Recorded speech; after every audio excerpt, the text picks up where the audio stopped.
Pride and Prejudice by Jane Austen. Chapter 1. It is a truth universally acknowledged that a single man in possession of a good fortune must be in want of a wife.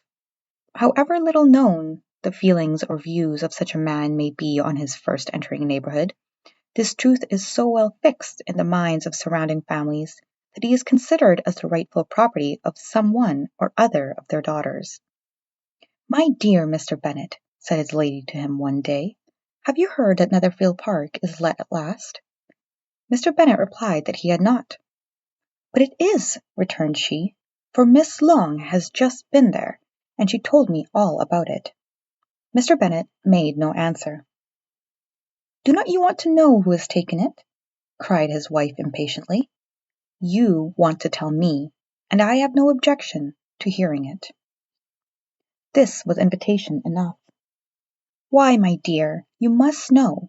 Miss Long says that Netherfield is taken by a young man of large fortune from the north of England, that he came down on Monday in a chaise and four to see the place, and was so much delighted with it that he agreed with Mr. Morris immediately, that he is to take possession before Michaelmas, and some of his servants are to be in the house by the end of next week. What is his name?" "Bingley." "Is he married or single?" "Oh, single, my dear, to be sure. A single man of large fortune, 4,000 or 5,000 a year. What a fine thing for our girls!" "How so? How can it affect them?" "My dear Mr. Bennet," replied his wife, "how can you be so tiresome? You must know I am thinking of his marrying one of them." "Is that his design in settling here?" "Design? Nonsense! How can you talk so? But it is very likely that he may fall in love with one of them, and therefore you must visit him as soon as he comes." "I see no occasion for that. You and the girls may go, or you may send them by themselves, which perhaps will still be better, for as you are as handsome as any of them, Mr. Bingley might like you the best of the party." "My dear, you flatter me. I certainly have my share of beauty, but I do not pretend to be anything extraordinary now. When a woman has 5 grown daughters, she ought to give over thinking of her own beauty. In such cases, a woman has not often very much beauty to think of. But, my dear, you must indeed go and see Mr. Bingley when he comes into the neighborhood. It is more than I engaged for, I assure you." "But consider your daughters. Only think what an establishment it would be for one of them.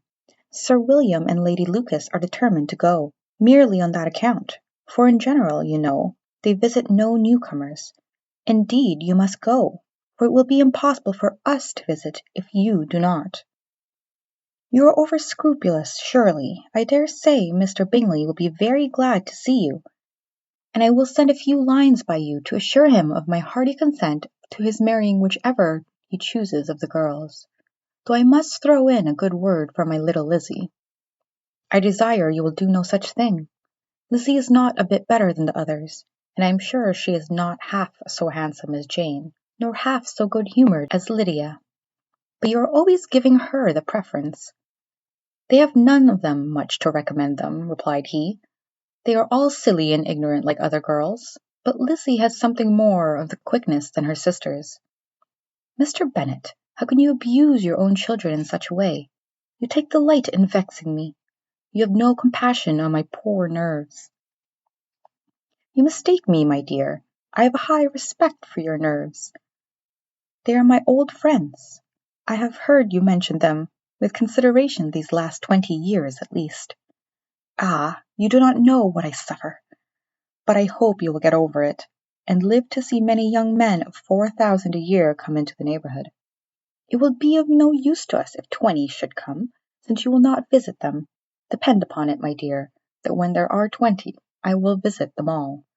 Mr. Bennet was so odd a mixture of quick parts, sarcastic humour, reserve, and caprice, that the experience of 23 years had been insufficient to make his wife understand his character. Her mind was less difficult to develop. She was a woman of mean understanding, little information, and uncertain temper. When she was discontented, she fancied herself nervous. The business of her life was to get her daughters married. Its solace was visiting and news.